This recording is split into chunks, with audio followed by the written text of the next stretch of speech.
Assalamualaikum warahmatullahi wabarakatuh.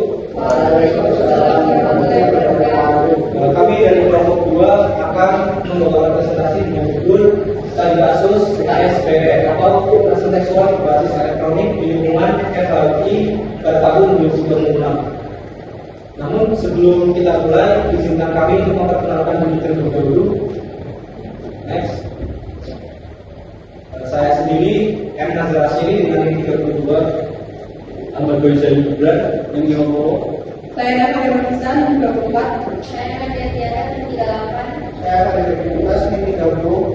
Saya Ahmad Rasyid yang 13. Untuk latar belakang pada presentasi kali ini bisa dijelaskan oleh saudara Hanif. Kami persilakan. Terima kasih. Saya akan membahas latar belakang kasus yang kelompok kami angkat, yaitu kasus kekerasan seksual berbasis elektronik atau yang disingkat KSBE. Di lingkungan Fakultas Hukum Universitas Indonesia ini mulai terkuak ke publik pada bulan April 2026. Kasus ini mencuat setelah sebuah dokumen percakapan dari grup internal mahasiswa tersebar luas di platform X atau Twitter. Sangat disayangkan, isi dari percakapan tersebut memuat hal-hal yang menandakan para mahasiswi dan dosen perempuan di kampus tersebut. Berdasarkan data yang terhimpun, telah teridentifikasi sebanyak 16 mahasiswa yang bertindak sebagai pelaku. Dampak dari tindakan ini tidak main-main, karena total terdapat 27 korban dengan rincian 20 orang mahasiswi dan 7 orang dosen. Selanjutnya, mengenai faktor pemicu terjadinya intimidasi secara digital.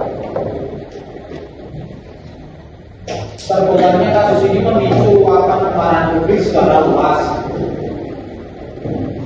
yang pada akhirnya berubah menjadi ujaran kebencian dan ketidakadilan terhadap para pelaku.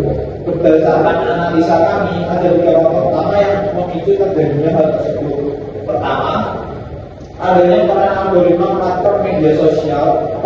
Platform ini secara sistematis memang dirancang untuk memprioritaskan konten-konten dengan muatan emosional yang kuat, sehingga potensi viral menjadi jauh lebih tinggi. Yang kedua, tindakan warganet yang berbondong-bondong menyerang pelaku seringkali merupakan bentuk perilaku performatif. Hal ini dilakukan oleh warganet untuk sekedar menunjukkan komitmen moral kelompok mereka terhadap peradilan di ruang publik. Yang ketiga, rendahnya kepercayaan sipil terhadap efektivitas penegakan hukum formal dan implementasi undang-undang TPKS.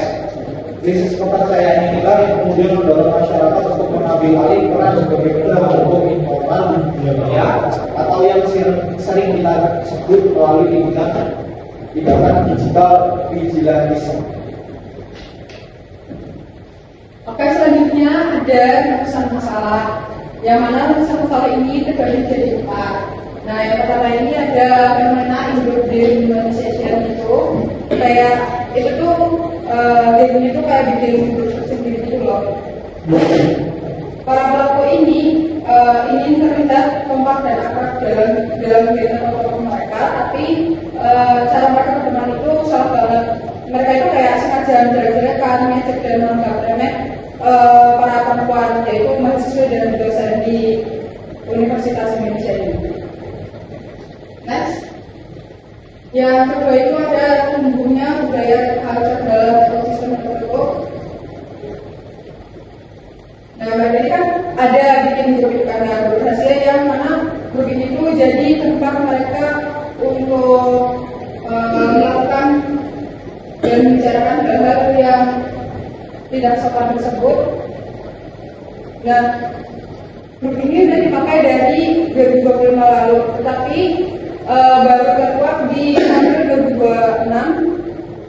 Nah, grupnya ini nggak terkuat karena mereka itu nggak ada yang menegur dan mereka nggak menganggap hal itu sebuah pelecehan.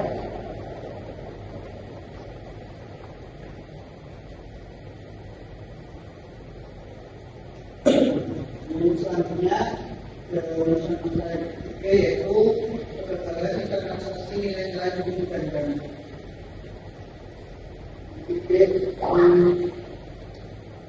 Menjelaskan tentang kegagalan investasi pendidikan secara bukti. Padahal mereka ini adalah mahasiswa hukum yang mempelajari hukum di kelasnya, tapi pengetahuan itu terjadi sebagai bahan ujian dan tidak diterapkan dalam etika bermedia sosial.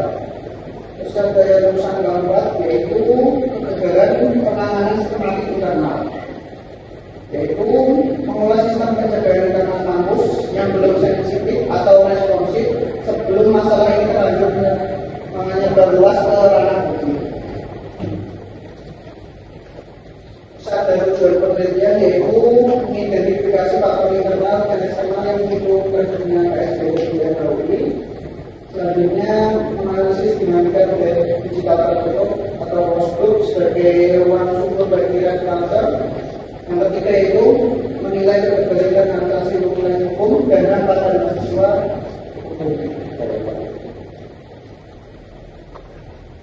Selanjutnya, pada sesi ini saya menjelaskan 5 hambatan teori-teori yang menjadi dasar dalam menganalisis status KSBE di Fakultas Hukum Universitas Indonesia. Teori pertama yaitu dehumanisasi kelompok. Solidaritas kelompok sering dibangun dengan cara mendapatkan pihak luar. Pada saat ini, perempuan-perempuan dijadikan pembinaan untuk memperkuat ikatan antar pelaku. Dan yang kedua adalah Headquarter B menganggap pelecehan atau candaan seksi sebagai hal biasa. Di grup yang tertutup, hal ini dianggap normal sehingga pelecehan terus berulang. Dan yang ketiga ada kegagalan internalisasi hukum dan HAM. Mahasiswa hukum tahu teori keadilan tapi tidak menerapkannya dalam kehidupan nyata, terutama dalam proses digital. Dan yang keempat ada vigilantisme. Ketika publik tidak percaya pada hukum formal, mereka mengambil tindakan sendiri di media sosial, misalnya persekusi atau boxing. Metode dan model penelitian. Jenis yang diambil pada penelitian ini yaitu kualitatif deskriptif. Pendekatan studi kasus atau tes uji terhadap risiko SBE Universitas Indonesia 2020. Sumber data yang kita peroleh yaitu dokumen percakapan dulu, pernyataan pelaku, laporan media, regulasi undang-undang TPKS dan Permendikbud Ristek.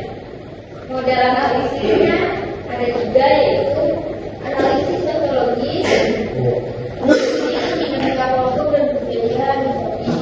Dan yang kedua ada analisis hukum. Analisis hukum yaitu efektivitas undang-undang TPKS dan regulasi kasus. Dan yang terakhir ada analisis media digital. Algoritma dan viralitas konten.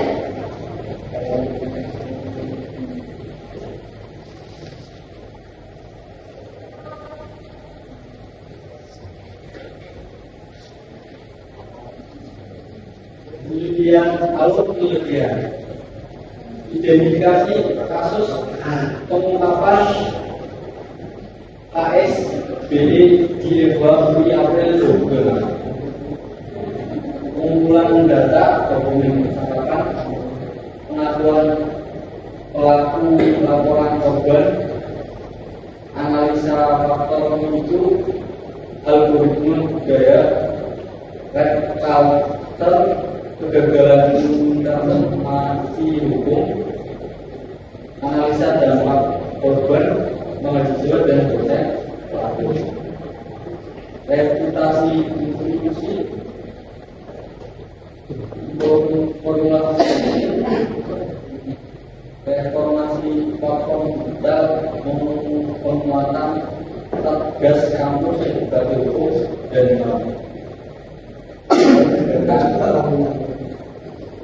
undang-undang TPKS.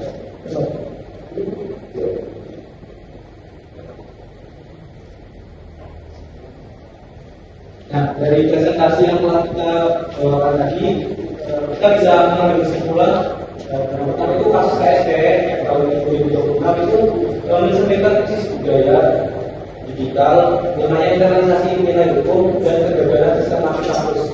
Dan yang itu rap culture, tumbuh subur dalam memberikan bentuk tanpa kontrol. Dan yang ketiga, publik yang tidak percaya pada penegakan hukum formal sebelum melakukan digital media tersebut.